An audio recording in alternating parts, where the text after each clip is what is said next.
no dos. Charla de hoy. Corazones y mentes.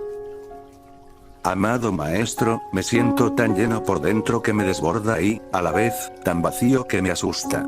Parece una contradicción. ¿Querrías comentar algo al respecto? La vida no está hecha de contradicciones, está hecha de complementarios. Las cosas solo parecen opuestas en la mente. Solo en la mente, no puedes concebir que ambas puedan ser una. Por eso la geometría euclidiana dice que dos líneas paralelas nunca se encuentran, aunque se ha descubierto que, de hecho, las líneas paralelas también se encuentran. Toda esta existencia es un encuentro de muchas dimensiones. Esa es su belleza, su variedad, su interminable procesión de celebración. Si piensas en el vacío, no puedes concebir que la plenitud y el vacío sean lo mismo. Pero si experimentas te sorprenderá ver que lo que la mente siempre ha propuesto, que lo que los filósofos siempre han apoyado, es completamente absurdo. Todas las filosofías son absurdas.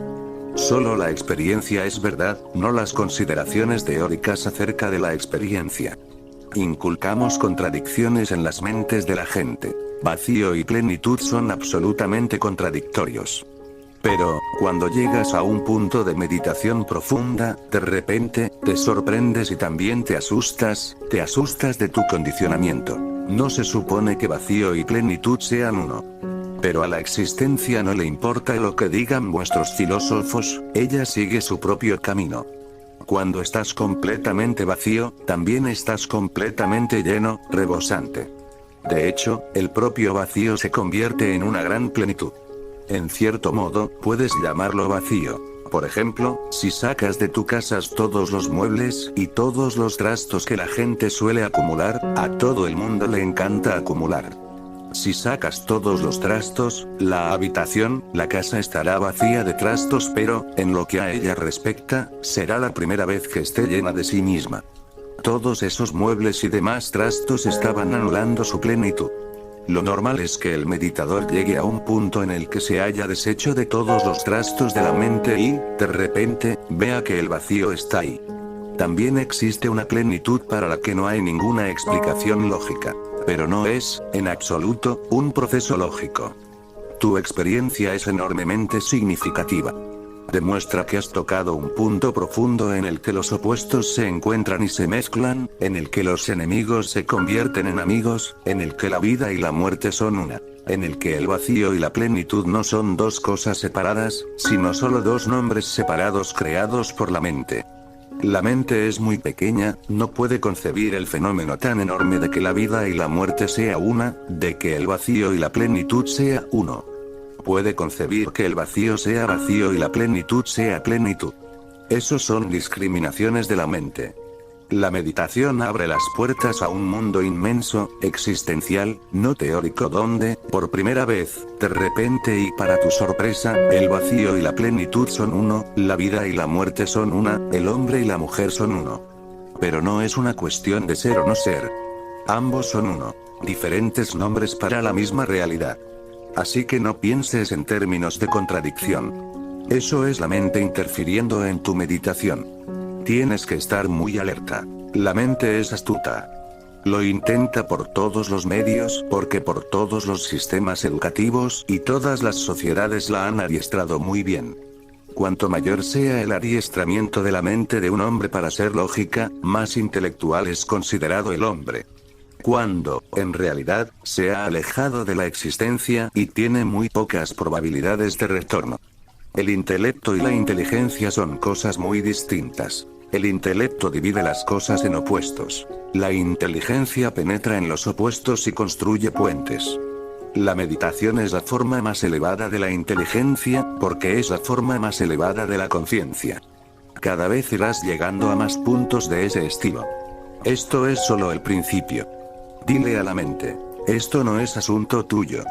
La mente tiene que entender que tú ya no estás en sus manos, en sus garras. Una vez que la mente entiende que te has trasladado a un mundo de existencia completamente distinto al de meros pensamientos, que no son más que pompas de jabón, empieza a interferir cada vez menos.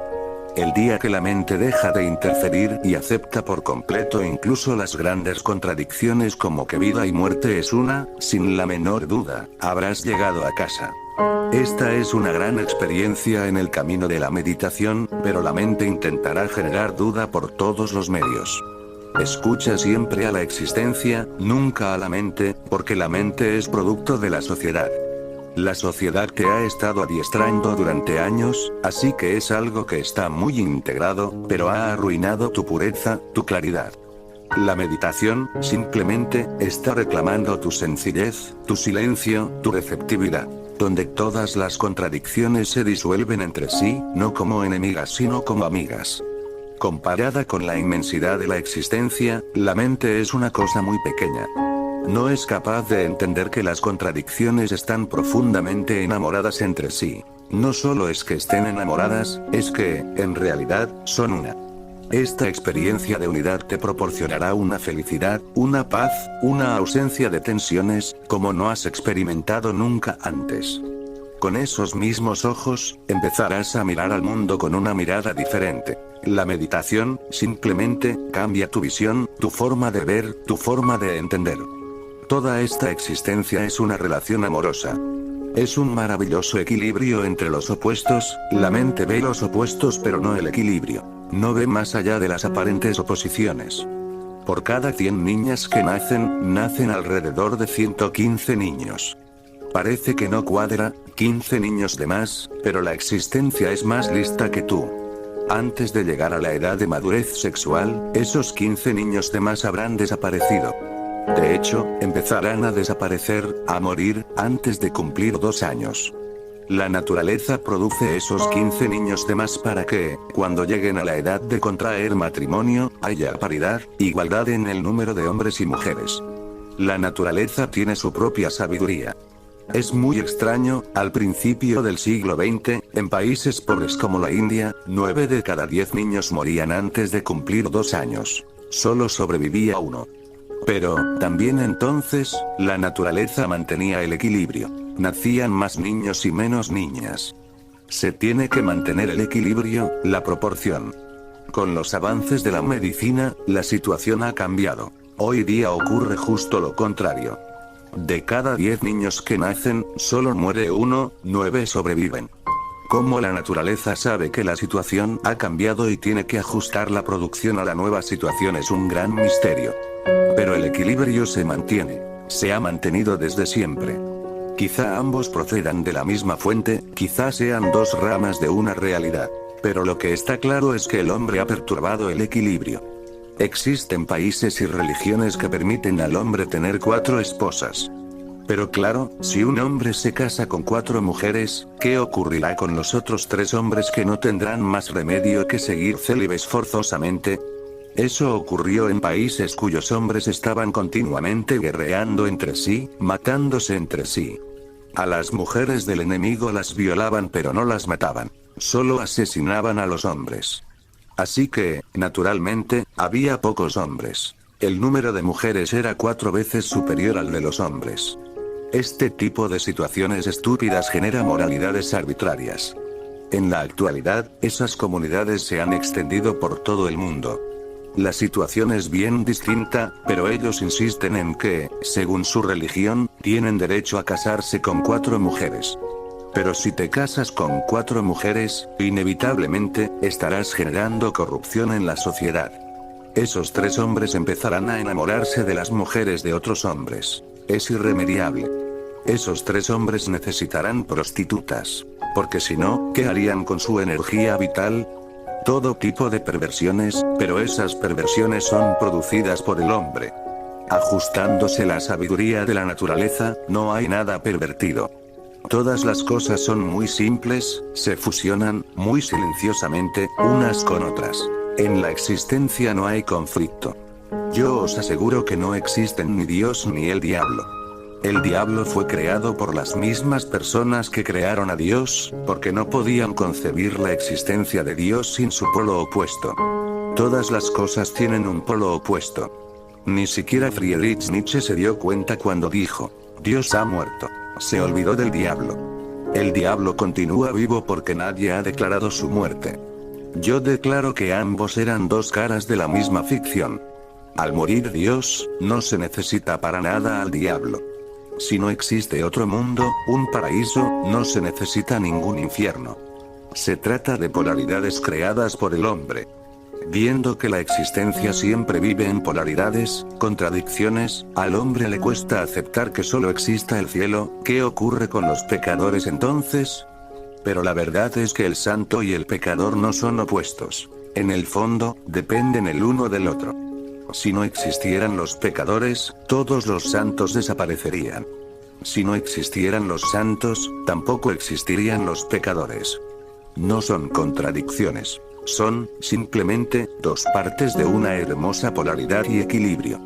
En una pequeña escuela, la maestra preguntó, había estado casi una hora explicando que no hay que pecar, porque los que pequen serán condenados al fuego del infierno para toda la eternidad. Y si, por error, has cometido algún pecado, reza. Dios es piadoso. Te perdonará y tendrás acceso al paraíso y a todos sus placeres. Entonces preguntó a los niños, ¿cuál es la forma de llegar al paraíso? Un niño pequeño levantó la mano y dijo, pecar. Ella le dijo, Dios mío, llevo una hora repitiendo que, si pecas, irás al infierno. Él le contestó, entiendo. Pero si no pecas, tampoco puedes ser perdonado. ¿Cómo entrarás en el paraíso? Dios te preguntará qué pecados has cometido. Él es piadoso, perdonará, pero, antes, tienes que haber cometido el pecado. Algunas veces, los niños pueden ver las cosas con una perspectiva muy diferente. El niño llevaba razón. Dios sería completamente inútil si nadie pecara. ¿Qué iba a hacer con su piedad? Acabaría en el paro, desempleado, sin tan siquiera la posibilidad de recibir una pensión por jubilación. Cuando creamos ficción, tenemos que crear la antificción. Los cristianos hablan de la venida del anticristo. En primer lugar, Cristo era un inculto, un pobre hombre un tanto fantasioso. Iba en su burro, predicaba a unos pocos idiotas, que nunca faltan. Y, en toda su vida, solo fue capaz de encontrar a 12 seguidores. Pero los cristianos tenían que crear la idea del anticristo. Solo así, Jesús se convertiría en un verdadero Cristo, en el verdadero Salvador. Te salvará del anticristo. Han pasado 2000 años y nadie ha encontrado a ningún anticristo. Muchos han sido acusados por el cristianismo de ser el anticristo, pero con su acusación solo están satisfaciendo su deseo de convertir a Cristo en realidad. Para mi sorpresa, recibí una carta del presidente del partido nazi, quien creía que Adolf Hitler era la reencarnación de un profeta del Antiguo Testamento, Elías. Decía lo siguiente: usted ha criticado en muchas ocasiones a Adolf Hitler. Quizá usted no sepa que era una persona muy religiosa. Era la reencarnación del profeta Elías del Antiguo Testamento. Así que, por favor, deje de criticarle. Pedí a mi secretaria que escribiera lo siguiente: seguiré haciendo lo que me dé la gana. Nadie me dice lo que tengo que hacer, pero, como veo, su estupidez no tiene límites. Elías, del Antiguo Testamento, era judío, un judío, y Adolf Hitler, ¿es usted consciente de la cantidad de judíos que mató?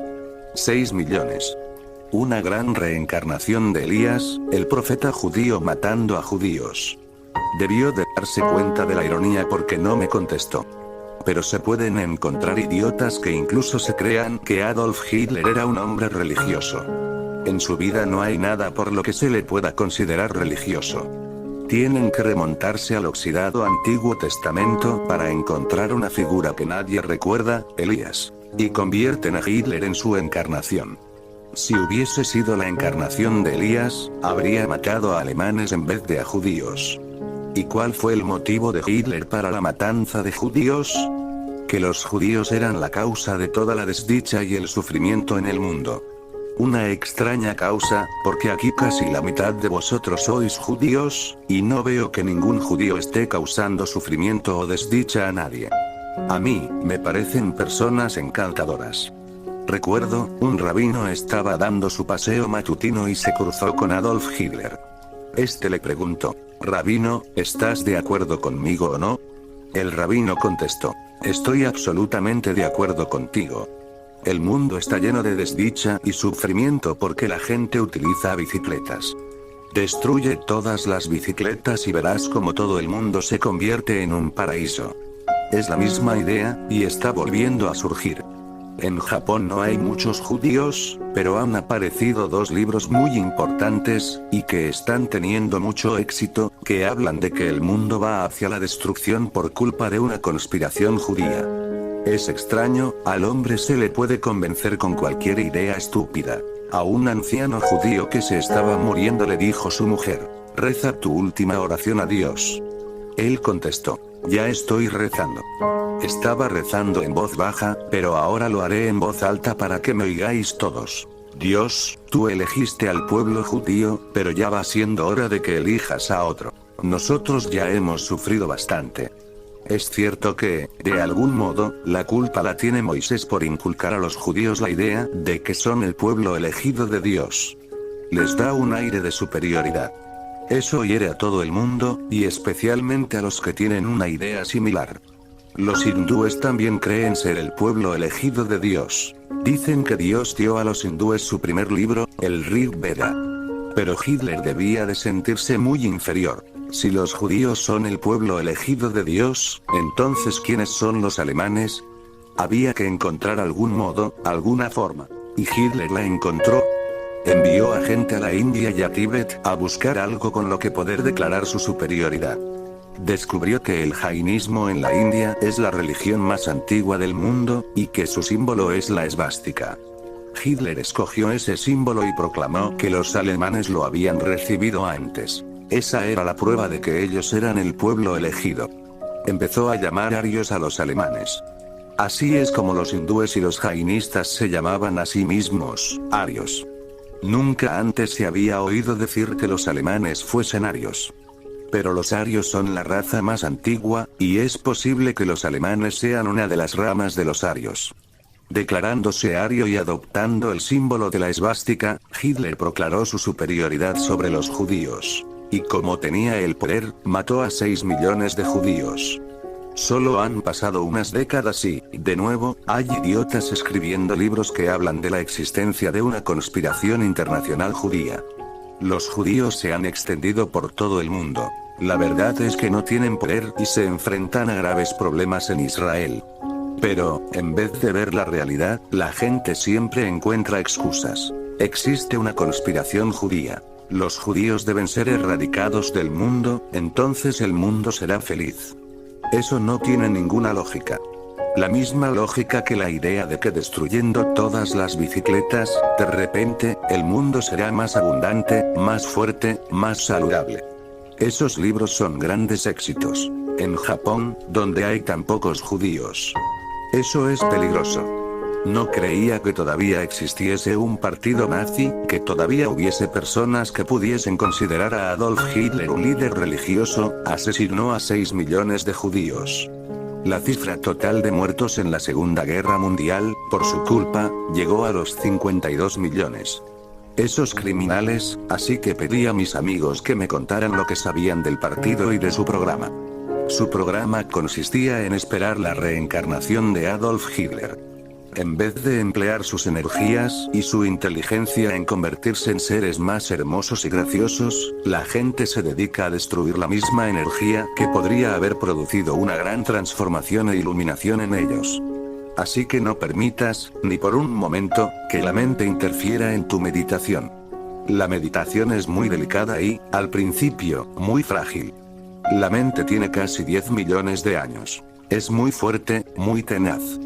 Tienes que proteger tu meditación y vigilar que la mente no vaya plantando semillas que pudieran destruirla. Esa es la función que cumple la comunión de los buscadores. Solo, quizá te sientas demasiado débil para enfrentarte a la mente, pero, con tanta gente meditando, se genera un océano de energía meditativa. Con la fuerza de esas energías, tú también puedes poner a un lado la mente. Puede que tenga 10 millones de años, pero no importa. No se corresponde con la realidad.